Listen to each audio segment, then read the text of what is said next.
So this is ourselves, Video Plaza. We're trying something new, as in showing our faces. We're doubling down on our own exposure. So yeah, what we're talking about today is the news has only just come out about Robert Pattinson being cast as the new Batman. It is now actually official rather than just rumour. Yes. Because it was between him and Nicholas Hoult, apparently, but Robert Pattinson was always top of the list, from what we can gather from internet news stories. I can imagine the Nicholas Hoult thing being like the interviewer going, "Oh, well, you've been an X-Men before. I don't think you're the right fit at this stage. I'm really sorry, but we're seeing other people at this I don't think the cowl would fit over the blue fur. That is true. To be fair. Yeah, that is very fair. Well, I mean, it's been plenty of years since Twilight, and I mean, he's openly admitted that he's not a big fan of Twilight himself, so I think that being the only thorn in his side and the whole issues the fan base might have, I mean, there is no real true justification in worrying purely off the back of something that's finished so long ago, and he's done far better now as an indie darling. I mean, look back, no one wanted Michael Keaton as Batman because he was Mr. Mom. Yeah. And no one wanted Heath Ledger. Oh yeah, Heath Ledger is probably the best example. A lot of people wanted Jared Leto or Leto until they actually saw the trailer, and then they didn't want him anymore. No, I mean, true. the thing is with Jared Leto, he was good casting. It's just he didn't bring the right character with him along. He didn't create the right character for the role. He could have been inspired. Well, it could have been an amazing casting choice. But he fluffed that up. He dropped the ball. But not everyone can be great all the time. Yeah. And I mean, the thing is, the DC universe, the comics themselves, I think that thanks to Marvel kind of, they started off with Guardians of the Galaxy, which for them was a deep dive into the comic books, and that turned out to be successful and so on. So, I mean, there is a precedence there for a DC film to go a little bit deeper cuts when it comes to the villains, like hopefully this new film won't just be a matter of either having a new Penguin or a Joker or a Two-Face or anything like that. It could be a completely new character, which well, it's supposed to be a bit more of an origin story, they keep saying. Oh, right, okay. Whether that ends up turning out to be what they do is another matter.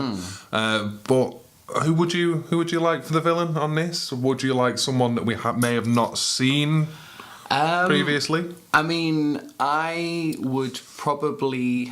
It's a very difficult pick. Mr. Freeze. Do it right without Arnie. Yeah, that would be... Sorry, Arnie, but, it didn't go down well. I think as someone who's not a full comic book fan. Yeah, full comic book fan. I wouldn't be able to say exactly, but maybe somebody who is less flair and dramatic... And instead, someone who is more of a grounded villain. The Mad Hatter, then. Yeah.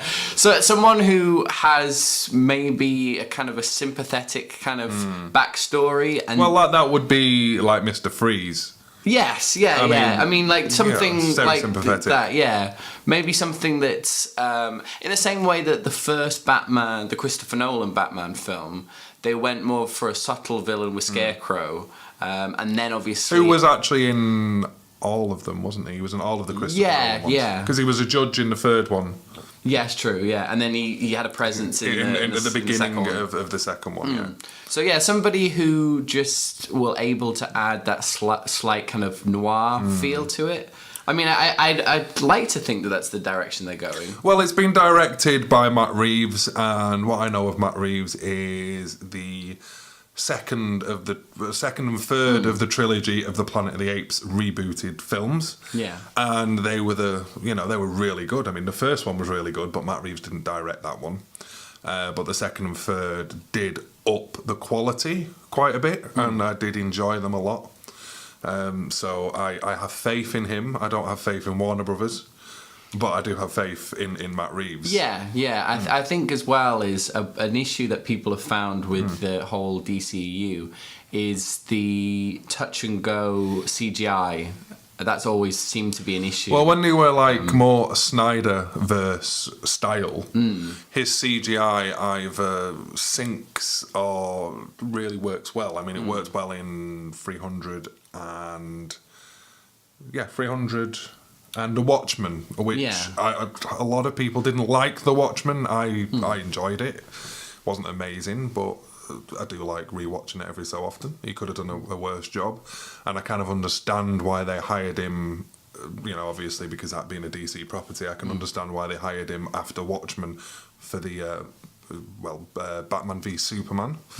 I can understand that one, or Martha versus Martha. I like the way with that, this is obviously in the early stages of us doing this video together, it looks like DC have held us hostage and they've asked us to release a video to the press. Them video clips out of The Dark Knight with Heath Ledger, the ones where he'd kidnap the coppers and he'd film it himself.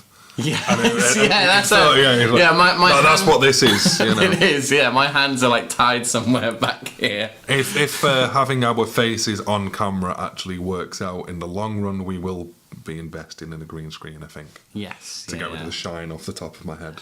And I'd never make Batman. I haven't got enough hair. I could be a villain. I could be a villain in Batman. You could be. I could be Mr. Freeze. Well, you could be a present day Michael Keaton because he's a present day Michael Keaton. I'm 35. Let's. And Robert Pattinson's 33. We'd never. He does look a bit younger than me. He does. So let's do the villains. Right. Okay. So we've been talking about the villains. Who have we had in the Nolan verse, which was more of a grounded. Kind of reality for the Caped Crusader. Yeah. So we didn't technically have a Robin. We had Robin Blake, was it, or something? Yeah. Which was. With that final reveal at the end of Dark Knight Rises, where he's asked what his name is. He technically worked with Batman into some capacity, but he wasn't really a traditional Robin. So that was quite a nice, grounded idea, and probably one of the best parts of the third film of the trilogy, because I wasn't the biggest fan of the third film. Yeah. So in the second, we also had Talia al Ghul, Ra's al Ghul's daughter. Yeah. I wouldn't have a problem with seeing Talia and Ra's al Ghul again, but not yet. Well, I think I would like the storyline of him and her having a thing and actually having a kid, like they do in the comics. I think having who becomes Robin. Sorry. Yeah. No, I think having a female character. Ruin it. Spoilers. I think having a female character would be good for this kind of like opening debut kind of film of this new kind of universe. Not this new Talia Batman. though, because it was done not long ago. No, but I do feel that one of the best parts of Justice League was the relationship between Batman and Wonder Woman. And not to say bring back Wonder Woman, but definitely maybe like Catwoman, if it was done more subtly. Yeah, I mean, I'd let them get away with bringing back Catwoman at this early of a stage. I wouldn't have a problem with that. Even though it's not been that long, I wouldn't have a problem. No, I think it'd be a good choice. And also, it's a very grounded sort of character. There's no supernatural elements. It's just somebody who's also a masked vigilante, but obviously a villain vigilante. I would like a Poison Ivy again at some point. No offense to Uma Thurman, but she didn't do the best of jobs. But maybe a Catwoman, or maybe Catwoman as a start-up, you know, like a bottom tier villain. So then in the future of the series, you could have her become the main villain. Yeah, I mean, so it'd be like it'd be an origin story for Batman and an origin story for Catwoman at the same time. Yeah, of course. Don't bring back the Joker for a very long time. He needs to be rested. Yeah, he needs a rest. And you know, he's gone all pale. And it takes away the spotlight from the Joaquin Phoenix. Yeah, because people, strangely enough, in Batman lore and in the Batman films, people seem to care about the Joker more than they do Batman.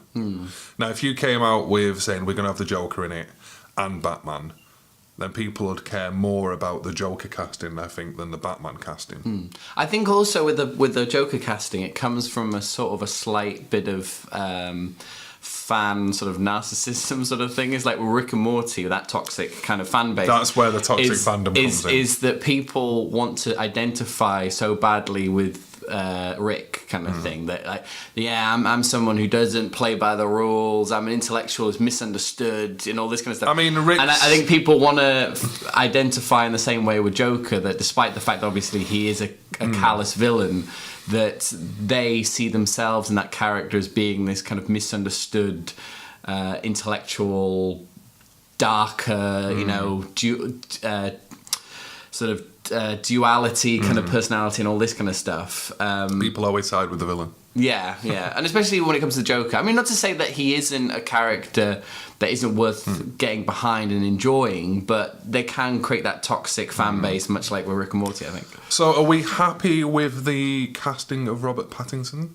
Yeah, I'm more glad with that than the Nicholas Hoult, because I think I think Nicholas not Hoult that he would have done a bad you. No, I don't think he would have done a bad job. I just think that it is nice to have a clean slate with someone who hasn't done a superhero property whatsoever before. And I so do you don't think have that kind of tainted sort Robert of thing. has a lot to prove, and Heath Ledger had a lot to prove. Michael Keaton had a lot to prove. Jared Leto didn't really have much to prove, and look how that turned out. Yeah. So maybe the trick is having someone who has a lot to prove. With the role. Which I mean, to a lesser extent, goes back to the whole Robert Downey Jr. Iron Man. He was someone who everyone believed had a washed-up career and whatever, and you know, he'd had all this prison time and drugs, etc. But he turned out to be the flagship of Marvel, and is still the flagship of Marvel. You know. And if current rumours are true, you might be seeing him again as well. Yeah.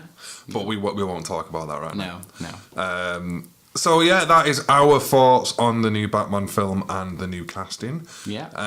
Let us know in the comments what you think, and don't forget to like and subscribe if you indeed do like the video. And we also have the podcast. Yes, we do. So every Monday we release a new podcast. We are a cult film-based podcast, so we cover a new film each week. We interchange with our picks, though we are welcome to any suggestions you might have. So we have all our social media is linked at the bottom of this video, so you can contact us that way. And we also have the hashtag videoplazapodcast. Yes. Hashtag videoplazapodcast, and our email address is videoplazapodcast@gmail.com. Yeah. So yes, thank you for watching our ugly mugs for the first time. I hope we didn't lose subscribers. Yeah. Thank you very much.